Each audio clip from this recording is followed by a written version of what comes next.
John Ford has just announced that it is laying off approximately 600 workers at its Michigan assembly plant. That is the plant where one of the UAW strikes is taking place. Auto companies have seen record profits, including the last few years, because of the extraordinary skill and sacrifices of the UAW workers. And I think he's not doing a good job in representing his union, because he's not going to have a union in 3 years from now. Those jobs are all going to be gone because all of those electric cars are going to be made in China. This is the first time we have a technology solution that can actually have a huge reduction in those injuries and fatalities as it scales. All that and more, so let's get to it. And now we got breaking news related to that United Auto Workers strike. Let's head back to Phil LeBeau in Detroit. Phil. John Ford has just announced that it is laying off approximately 600 workers at its Michigan assembly plant. That is the plant where one of the UAW strikes is taking place. We should point out that that strike does not shut down the entire plant. There is still body construction and stamping work that is going on there. But because those employees need some of the parts that the UAW works with and provides to the stamping operation, the body construction operation, and they cannot do that, Ford says it has no choice but to tell those workers they are now laid off. So this is the knock-on effect that we've talked about, John, that when you see these strikes begin, you will see layoffs potentially beginning either at facilities related to that plant where a strike is taking place, or elsewhere within the automaker and their entire network of operations. The ripple effect will be widespread and felt for a long time. The longer this strike stretches out, more people it will impact, and the longer it will take the 313 area code to successfully make the transition to battery electric vehicles. This could prove catastrophic. It's not the British that are coming, but rather the Chinese. It won't be long now before we see these Chinese EV makers, Li Auto, XPeng, NIO, driving around en masse on our roads here. Tesla can't provide the entirety of the world with battery electric vehicles. They can only do so much. The Detroit 3 are already at a huge disadvantage when it comes to making the battery electric vehicles. The stressors of policymakers, not just here in America, but around the world, are pushing legacy automakers to the battery electric vehicle. I personally don't think this is necessary, because in time, the consumer will come to this realization themselves, incentives or no. This strike right here is only going to make the Detroit 3's cars more expensive, no matter how you slice it. Ford laying off approximately 600 workers at its Michigan assembly plant just outside of Detroit. John, I'll send it back to you. Phil, should we think of this as a temporary layoff and as part of this negotiation of saying, hey, there's a real impact to these work stoppages, or no? No, I would not consider this as a temporary situation. I would consider, look, it's as long as the strike goes on. They cannot do their work. And if you are Ford, if you are GM, if you are Stellantis, if you have workers who cannot do their work because the strike is stopping the flow of parts or whatever might need to take place, you have no choice but to lay them off. We've seen this in past strikes. And so for the 600 workers who are laid off, basically this goes as long as the strike goes. Okay, that's what I meant in a sense. So yeah, they're saying that we're not going to carry these additional costs. Should we expect to see some similar moves from the other two automakers? Potentially. They're going to do it if there's a facility that cannot operate because of a strike. Do we usually see it this quickly? Yeah. Look, it all depends on when a strike takes place, where it is at, and how that facility is tied in with the rest of the automaker.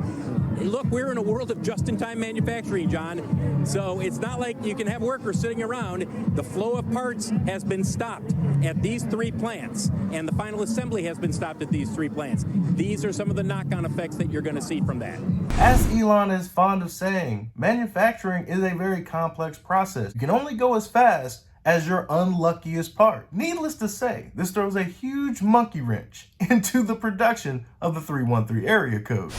Now, I've been told that if you want to derail casual conversation, there are two topics that you should speak about. One, religion.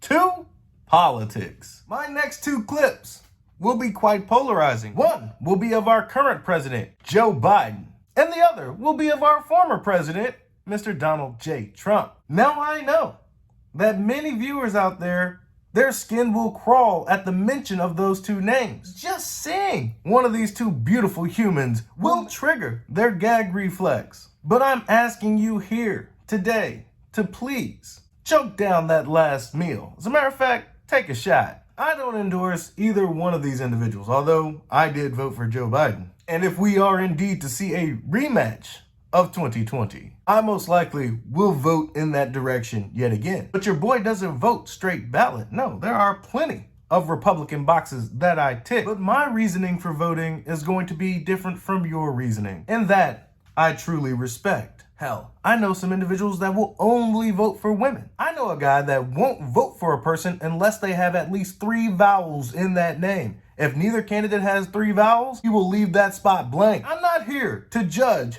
why you should or should not vote, or if you should or should not vote. Let's go to the White House now. We're going to hear from the president regarding the auto strike. I'd like to say a few words about the contract negotiations between the United Auto Workers and the big 3 auto companies. You know, I've been in touch with both parties since this began over the last few weeks and over the past decade. Auto companies have seen record profits, including the last few years, because of the extraordinary skill and sacrifices of the UAW workers. But those record profits have not been shared fairly, in my view, with those workers. Just as the Treasury Department has released a report pointing out that the most comprehensive report ever dealing with how unions are good for both union workers and non-union workers and the overall economy. Unions raise workers' wages, they said, incomes, increase home ownership, increase retirement savings, increase access to critical benefits like sick leave and child care, and reduce inequality, all of which strengthen our economy for all workers. That's because unions raise standards across the workplaces and entire industries, pushing up wages and strengthening benefits for everyone. That's why strong unions are critical to a growing economy and growing it from the middle out, the bottom up, not the top down.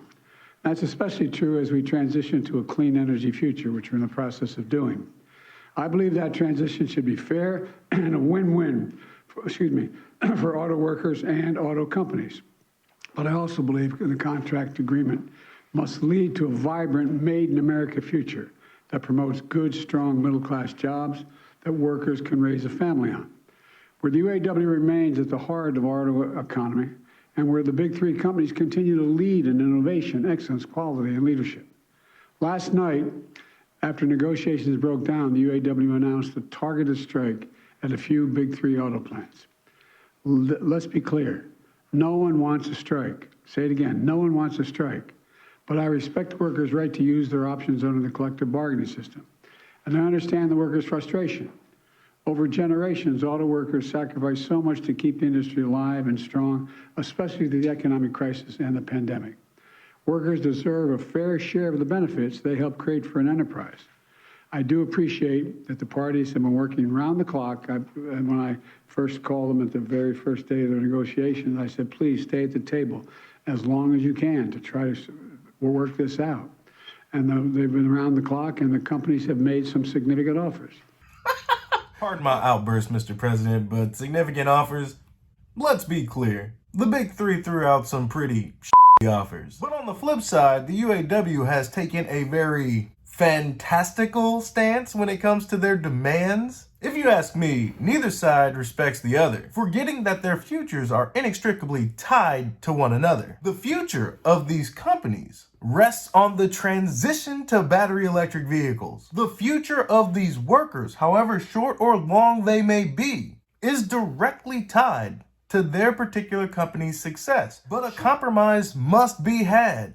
And the definition of compromise literally means that both sides lose. But I believe they should go further to ensure record corporate profits mean record contracts for the UAW. Let me say that again. Record corporate profits, which they have, should be shared by record contracts for the UAW. And just as we're building an economy of the future, we need labor agreements for the future. It's my hope that the parties can return to the negotiation table to forge a win-win agreement. Lose-lose. To continue our active engagement, I'm dispatching 2 members of my team to Detroit, Acting Labor Secretary Julie Hsu and White House Senior Advisor Gene Sperling, both of them have been involved up to now, to offer their full support for the parties in reaching a contract. The bottom line is that auto workers help create America's middle class. They deserve a contract that sustains them in the middle class. So thank you very much. That's all I'm going to say. President Biden, clearly in the camp of the UAW. Strong rhetoric geared toward the middle class, but the president deep down knows that if the UAW gets everything that they want, these companies might not exist in the next 5 years. So yeah, lose-lose. Former President Donald Trump sat down with incoming Meet the Press moderator Kristen Welker, and here's what he just had to say about the strike. Let's talk about the economy. And I want to start by talking about this big standoff between the auto workers and the big three auto manufacturers. My question for you, Mr. President, whose side are you on in this? I'm on the side of making our country great. The auto workers are not going to have any jobs when you come right down to it, because if you take a look at what they're doing with electric cars are going to be made in China. The auto workers are not going to have any.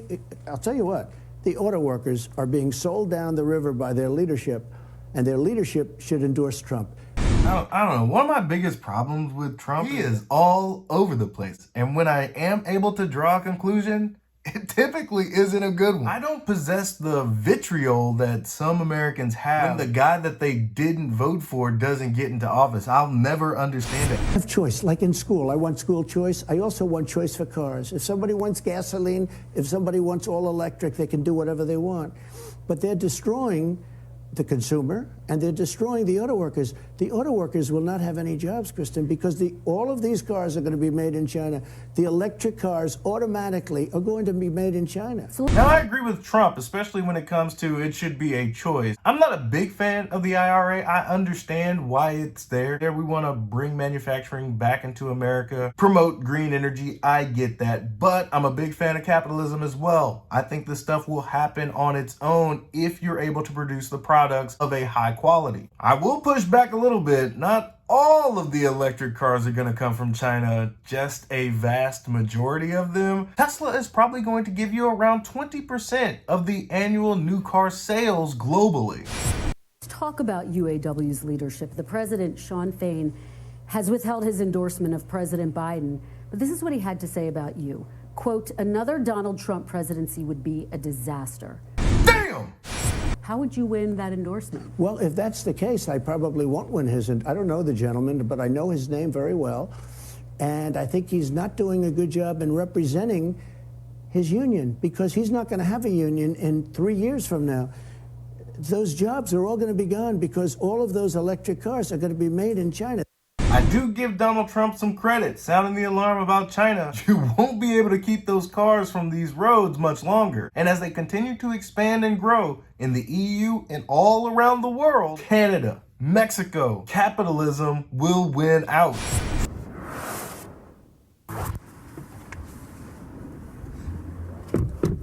Well, this is comfortable. You gotta buckle up, and then you can just press that start ride button, and we'll be on our way. Are you a guest? Are we okay there? All right, so it tells me exactly where I am. It knows your name because that's from your phone, right? Yeah. Just be sure it clicks. And what I have to imagine is that this is in San Francisco second nature already. For a lot of people, they commute to work. Do they really? Because then it's well timed for people to return. I saw that the commuting numbers are up 18% year over year. So interesting. The direction is clearly going your way. And we're off. So no one behind the wheel. Well, okay, so did you tell Noki where we want to go, or is it just Yeah, kind I of did. freelancing? It's not just going on a joyride. When I open the app, I type in the address. So it's a coffee shop nearby. So we're gonna head over there. Fantastic. All right, so let's just get right to it. I want to talk about an incredible double standard, given the empirical data you have, between the dangerous ride and the safe ride. You've got data, third-party data, not from GM or Cruise, but actual universities that have no skin in the game. They're basically able, Michigan and Virginia Tech are able to say, here's the data. It's much more favorable for what you do. Yeah, I mean, their contribution was to answer this really difficult question of how good are human drivers really? Because when we look at the federal data, the insurance data, it turns out the majority of collisions, especially the low-speed ones, aren't reported.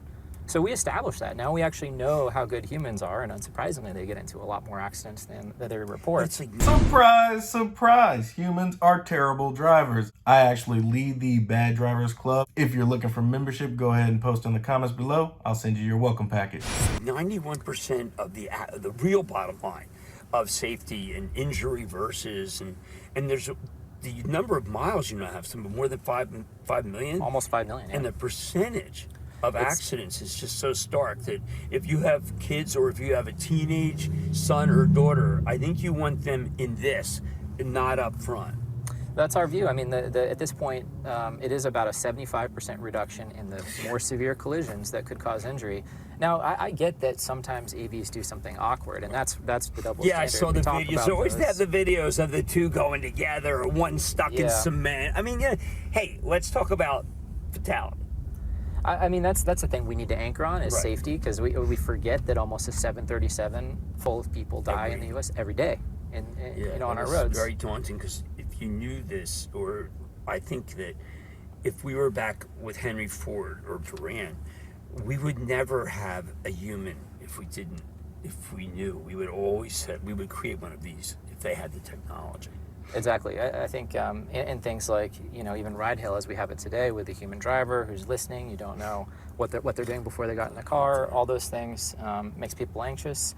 That was the best we could do absent this kind of technology. Now, I've been talking with someone who's been looking at Progressive and Geico, Liberty, and looking at numbers with AI, always trying to figure out what's safest. I have to believe the insurance companies, which at one time I felt were very against you, are looking at the data and just saying, you know what, for commercial vehicle, if I'm going to insure one that does commercial drives other people, that they would actually insure this at a better rate than having a human. Yeah, I mean, look, there should be a reduction in collisions. And so I don't know exactly how that will translate to the insurance industry or how they'll modify their business models to adapt to that. But these vehicles will still get into collisions, just hopefully far fewer. And we're seeing that so far. Well, that's why I think that maybe one of the next use cases for you might be the more forward-thinking rental car companies like our Hertz. I have to believe that there are talks going on. Yeah, I mean, there's a lot of interesting things for us, especially on the infrastructure side. Like, we need parking and charging and maintenance for a large fleet of vehicles in the future. But you do say in your most recent interview that I know of that demand is off the charts. Now, that's commercial demand. People should understand that. That's not just, I want to go buy one. No, yeah, this is demand for the robotaxi service. So, there are tens of thousands of people in San Francisco that have already used this. Mm-hmm. And the service, when it's online and we have cars available, they're almost always busy. And we expect that to continue just because, there's over 200 million cars in the U.S. And there's only going to be, tens of thousands of robotaxis in the next couple of years. So there's going to be a lot of demand versus the supply we have. Now, I would imagine that one of the users could sop up every single one. Walmart, big enough to... By the way, Walmart, people don't realize, very tech savvy. And I can imagine that they would buy every one that they could get their hands on. It saves them a lot. If you get that miles, the dollar per mile, I think if Walmart wants to drop off things, it's the way for them to make what has been a very intractable problem for them less expensive. Yeah, it's huge for logistics. I mean, you see this if you order food from an app or order groceries from an app, all that money that it costs to actually get that delivered and the tip and everything else, we can do a lot better with robotaxis and more consistent, timely experience. And we're actually already running a pilot with Walmart on doing grocery deliveries. See, I think if that pilot worked out, I would immediately start thinking, well, rather than having a franchise where I'm buying a series of, say, health clubs, Planet Fitness, what I would like to do is say, you know what, if the mile number's right, put together a group of people and create a franchise in each city that owns these and then makes a pretty good ROI. You're a tech guy. The ROI must be pretty good soon. Or is it now? The ROI good if I could buy 5 of these and do what we're doing. I mean, yeah, so we're not selling these directly to consumers yet. It's just that's what I'm saying. If I did put together an entity, right. Well, do you think of that? I think down the road, as we have a larger service area and the cost comes down, I think that's viable. And you see these models exist today that you've described. There are people that own 5 or 10 cars and run them on the Uber network, or they're not AVs. And then there are people that like even large delivery companies like Amazon often use small mom and pop shops of 10, 20 vehicles, private fleet operators. And so that model does exist already. Well, it just makes so much. The Noki just switched lanes. What happened then? We're making a left turn. You can see that on Okay, our map so now here. the left turn, a left turn for some people, even when they're starting, can be intimidating in a city like San Francisco. This obviously can't be intimidated because it's got 360 view of things. Yeah, well, I remember when I was learning to drive, green doesn't mean go, it means yield. So I had a couple close calls myself growing up. Well, speaking of that, I'm going to use that and I feel awful about it, but the teenage death numbers are way too high and have gotten much higher, right? I mean, so the use case, it has skyrocketed. I couldn't believe the number, after years and years of the number of fatalities going down, they've spiked. So this is the right product just to be able to make that number go lower.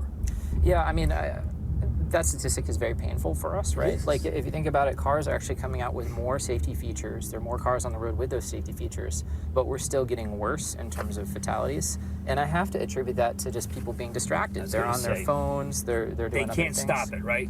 They can't stop it. And so we've been unsuccessful as a society to do something about this, and I think that is okay, because in some ways, because we have to get to work, we have to get to school, to our jobs, and there's been no effective solution, really. This is the first time we have a technology solution that can actually have a huge reduction in those injuries and fatalities as it scales. Well, one of the most powerful lobbies in the country and successful is Mothers Against Drunk Driving. They should be, if you're against drunk driving, then you should be pro self-driving. Yeah, and you know, I think we talk to them a lot. And You have? do some work together. Yeah, and some of the things I think, you know, their points of view I find compelling are like, look, you're not going to get people to, as much as we try, there's some people who are just going to have a drink out there and going to find them in a situation where they're in a tough spot and need to get a ride home.